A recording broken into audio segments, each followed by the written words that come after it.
All right, so you know those stories that like really get under your skin? The ones that make you question everything you thought you knew about the world? Oh, yeah, for sure. The ones that just linger in the back of your mind. You can't quite shake them. Exactly. Like a subtle shiver down your spine on a sunny day. Yeah.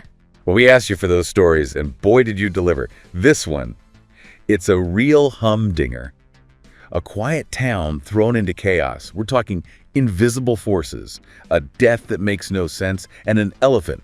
An elephant that should not be where it is, shouldn't even be pregnant. Oh, this is fearful symmetry, isn't it? That X-Files episode always stuck with me. A whole town grappling with these animal mysteries, just bizarre stuff. You got it. And we've got it all. Synopsis, production insights, even some of the early buzz from when it first aired. We're going deep on this one. Our target, Fairfield, Idaho. Sounds peaceful, right? Wrong. Impossible animal pregnancies, things disappearing and reappearing like it's nothing, and of course, the ever-present possibility of aliens. The whole X-Files package. Our job. Dissect it. Piece together the weirdness. Understand why this story still has people talking. So first things first, let's set the scene. What were those first strange events that really shook Fairfield? Well, right off the bat, the episode throws you into this world where reality's kind of bendy. Two janitors, just doing their jobs, suddenly face this unseen force, like something out of a poltergeist movie, windows shattering, objects flying all over. But nothing visible causing it. It's immediately creepy, like something powerful's lurking, just out of sight. And it escalates so quickly. We're not just talking broken windows here, right? This invisible force turns deadly when a road worker gets caught in its path. A really bizarre death on the highway. And then comes the elephant. Oh, yeah, the elephant. A truck driver on the highway suddenly sees an elephant just there, slams on his brakes, narrowly avoids a collision. But this is no ordinary elephant, no escape circus act. This elephant drops dead right there on the highway. And when they investigate, they find out. It vanished from the Fairfield Zoo the night before. 40 miles. How does an elephant travel 40 miles unnoticed? Just shows up and then dies. The whole thing's just steeped in this unsettling mystery. And here's the picker. The people who saw the initial events, the property damage, the road worker's death, they swore up and down. They saw no animals, no elephants, no nothing. It's like this invisible force, whatever it was, had the weight, the impact of an elephant, but was totally unseen until the elephant itself appeared. Makes you wonder, doesn't it? What could possibly do that? Exactly. So when you've got a mystery this wild, who do you call? Our favorite FBI agents, Mulder and Scully. They always get the weird cases, right? And this one's tailor-made for them. The unexplained, the stuff that just doesn't add up. Mulder's already jumping to aliens. Scully's searching for that one bit of evidence, that rational explanation. They arrive in Fairfield, ready to tackle this impossible death, this trail of destruction, all seemingly tied to this elephant that pulled a Houdini from a locked enclosure. Where do they start? The Fairfield Zoo, of course. Makes sense. Ground zero for the whole mystery. They meet Ed Meacham, the animal handler, and he confirms the impossible. The elephant's cage was locked. Empty. No forced entry, no signs of a struggle, just an elephant-shaped hole in their reality. That locked cage detail, that's huge. Right away, you know it's not just a simple escape. Someone took it or something else is going on. And then they meet Willa Ambrose, the zoo owner. Understandably, she's pretty shaken up. And she reveals something else. This wasn't the first animal to vanish. There's a pattern here. And she's got a prime suspect, a local animal rights group, WAO. Wild Again organization. On top of all that, she's in the middle of a lawsuit with Malawi over a gorilla, Sophie. So already you've got multiple layers here. Suspects, motives, a legal battle. This peaceful little zoo, it's a powder keg. And speaking of suspects, Mulder and Scully, naturally, they go and find Kyle Lang, head honcho of WAO. Very charismatic guy, very passionate.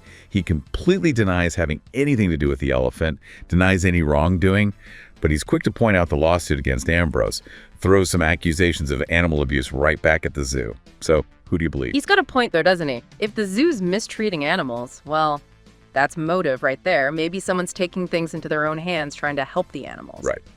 And this is where things start to veer into classic X-Files territory. Mulder, always one step ahead, reaches out to his network of, let's call them information specialists, Frohike and Byers, the lone gunman. And wouldn't you know it, they've got some interesting intel. Yeah. Fairfield apparently has a history, not just of disappearing animals, but of UFO sightings too. No way. So we're going full X-Files now. Aliens and missing animals. What's the connection? That's what they're trying to figure out. And the lone gunman, they drop another bombshell. Not a single animal at the Fairfield Zoo has ever successfully given birth. Not one. Now that's just plain weird. It's like there's something preventing it, something interfering. Right, but what? Meanwhile, back at the zoo, Scully, she's doing some good old-fashioned surveillance. And wouldn't you know it, she spots a WAO activist sneaking around. This guy, he ends up in a face-off with Meacham. Tensions are high. And then this activist, he tries to free a tiger from its cage. And suddenly, there's this flash of blinding light, and poof, the tiger's gone. Vanished. But it gets worse. The tiger reappears moments later and attacks the activist, kills him, and the whole thing. It was caught on the activist's night vision camera. Oh, wow. That's brutal. But a flash of light, and the tiger vanishes and reappears. That sounds more than just a simple animal rights protest gone wrong. It's getting weirder by the minute. Now, there's another player in this whole thing, remember Sophie, the gorilla caught in the international legal battle. Ambrose, she introduces Mulder and Scully to her. And Sophie, she's terrified of light. Absolutely terrified. Seems like a small detail, but trust me, it comes back in a big way. So the light, it's connected somehow. It has to be. The disappearing animals, Sophie's fear. The pieces are starting to fit, but the puzzle's still a mess. And then comes Scully's autopsy on the elephant. Remember, this elephant had never mated. But guess what? She was pregnant. No way. But that's impossible. It defies biology, defies logic. But there it is. This is where the story shifts. It's not just animal escapes anymore, not just human interference. Something else is happening, something that can rewrite the rules of nature. You said it. Something's messing with these animals, changing them. And then things take another turn. The tiger, the one that vanished in a flash of light and killed the activist, it reappears. Not at the zoo, but at a construction site in Boise, miles away. And it charges Ambrose. Meacham, the animal handler, he steps in, shoots the tiger dead, saves Ambrose. But that's the final straw. The zoo gets shut down. It's like this whole chain reaction of weirdness. One impossible event leads to another and another. And now, with everything spiraling, Mulder. He drops his theory. He thinks aliens are involved, extraterrestrials. He thinks they're impregnating endangered animals, creating their own Noah's Ark. Classic Mulder, always going for the extraterrestrial explanation. But maybe he's onto something. The impossible pregnancies. The focus on endangered species. He can't shake the feeling that Sophie the gorilla is pregnant too. An impossible pregnancy. And he fears for her baby. He fears it'll be the next to vanish in a flash of light. And then in a moment that always gives me chills, Sophie signs to Mulder. She signs baby go flying light. Her worst fear confirmed. And Mulder's suspicions validated. That scene, it's heartbreaking. Sophie knows. She understands what's happening. She's terrified. And now it's a race against time. The authorities step in, take Sophie into protective custody, likely to send her back to Malawi. Ambrose, desperate, turns to Lang for help. Lang, remember, her ex. His advice. Let Sophie go. Back to the wild. So even in this chaos, you have these personal relationships, this tangled history. But it all goes sideways. Lang goes to the warehouse where they're holding Sophie, and he dies. Crushed by a falling crate. A tragic accident. Not quite. Not quite. Scully, ever the keen observer, she finds evidence Lang was hit with a cattle prod before the crate fell. Looks like murder. And suspicion falls on Ambrose. But Ambrose says Meacham did it. Exactly. More finger-pointing, more secrets. Mulder, determined to get to the truth, he confronts Meacham. Finds him at another warehouse with Sophie. Sophie's agitated, clearly distressed. And then Meacham.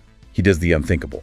Locks Mulder in the enclosure with Sophie. The gorilla attacks, injures him badly. Oh man, he's in the lion's den, so to speak. Or I guess the gorilla's den. And just when things look their bleakest, that bright light appears again, and Sophie vanishes. But before she goes, she signs one last message to Mulder. A message Ambrose translates as, man save man. Man save man. What does it mean? A warning. A plea for help. The ending, sadly, is a tragic one. They find Sophie dead on the highway, hit by a car. Just like the elephant, Ambrose and Meacham, they're both charged with manslaughter for Lang's death. At least there's some resolution, some semblance of justice there. But it doesn't explain everything, does it? Not the lights, the impossible pregnancies. And Mulder, in true Mulder fashion, he remains convinced. Aliens. Extraterrestrial conservationists. It's an ending that leaves you with more questions than answers. And that's the beauty of the X-Files, isn't it? It makes you think, makes you wonder what's really out there. Exactly. Now, let's talk about some of the behind-the-scenes stuff, the magic that brings these stories to life. Fearful symmetry. Even the title's got this weight to it, this sense of mystery. And it's a direct reference to William Blake's poem, The Tiger. The Tiger? Huh. Wow, I didn't even catch that. But it makes sense. The poem's all about creation, power, the unknown. All themes that tie into this episode. It's like they're telling us this isn't just a monster story. This is something deeper, something primal. Exactly. It adds a whole other layer. And speaking of primal, let's talk about that elephant. Bubbles, the elephant actor, truly magnificent. But filming with a live elephant, not easy, especially in British Columbia. They had to jump through hoops to make it happen. Strict animal welfare laws meant moving some scenes to South Surrey just to accommodate Bubbles. Shows you the commitment, right? I mean, they could have easily used CGI, but they wanted the real deal. It makes the episode that much more impactful, that much more real. But yeah, you can imagine the logistics, the planning. It's a reminder that even in fiction, the real world has its limitations. And it wasn't just the elephant. They also had a live tiger. Keeping a tiger calm and happy on a Vancouver film set, that's a challenge in itself. Vancouver's not exactly known for its tropical climate, right? Oh, I bet. Keeping that tiger warm and making sure it's comfortable. Those behind-the-scenes stories, they're always fascinating. And it makes those scenes, those tense moments with the tiger, all the more impressive. Right. You know they put in the work, the care to make it happen. Yeah. And for those who love the details, the Easter eggs, there's a great one in this episode, the construction site where the tiger reappears. It's called Blake Towers, another nod to William Blake. I love those little touches, the ones that reward the attentive viewer. Oh yeah, the little details that make you want to rewatch, catch what you missed the first time, they really elevate the episode. And then there's Mulder, always with the perfect pop culture reference. It's all happening at the zoo, Scully, quoting Paul Simon in the middle of this crazy situation. Classic Mulder. He always finds a way to lighten the mood, doesn't he? Even when facing down the impossible. Always. And finally, we have to talk about the invisible elephant in the room. Yeah. Literally. The whole concept of an invisible elephant rampaging through town. It's so bizarre, so unique. It's one of those things that just makes this episode stick with you, you know? It's pure X-Files, right? They're not afraid to go there, to embrace the weirdness, the unexplainable, and it works. It totally does. So after all this, all the strange events, the impossible pregnancies, the animal rights activists, the zookeeper with secrets, what do you think? Aliens? Or just a really, really weird series of events? It's so cleverly done. They give you both sides, the extraterrestrial and the human. You've got the impossible stuff, the pregnancies, the lights. But then you've got the human drama, the conflicts, the betrayals. It could be aliens. Or maybe it's just us, humans, messing things up as we always do. Maybe. And then there's Sophie's final message, man save man. If that's the key, it makes you wonder. Why all the tragedy? Why the loss? Makes you think.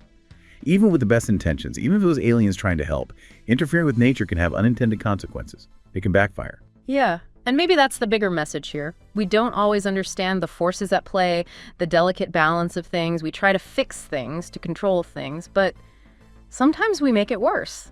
And that's the thought I keep coming back to. What else don't we see? What other forces are out there, shaping our world in ways we can't even imagine? It's enough to keep you up at night, that's for sure. Definitely makes you think twice about that next trip to the zoo, huh? You got that right. Well, I'm glad we had this deep dive. It's good to revisit these stories, to unravel the mysteries, even if they leave us with more questions than answers. Always. Until next time, keep those sources coming. You never know what strange and wonderful corners of the unexplained we'll explore next. And remember, the truth is out there, somewhere. Somewhere out there.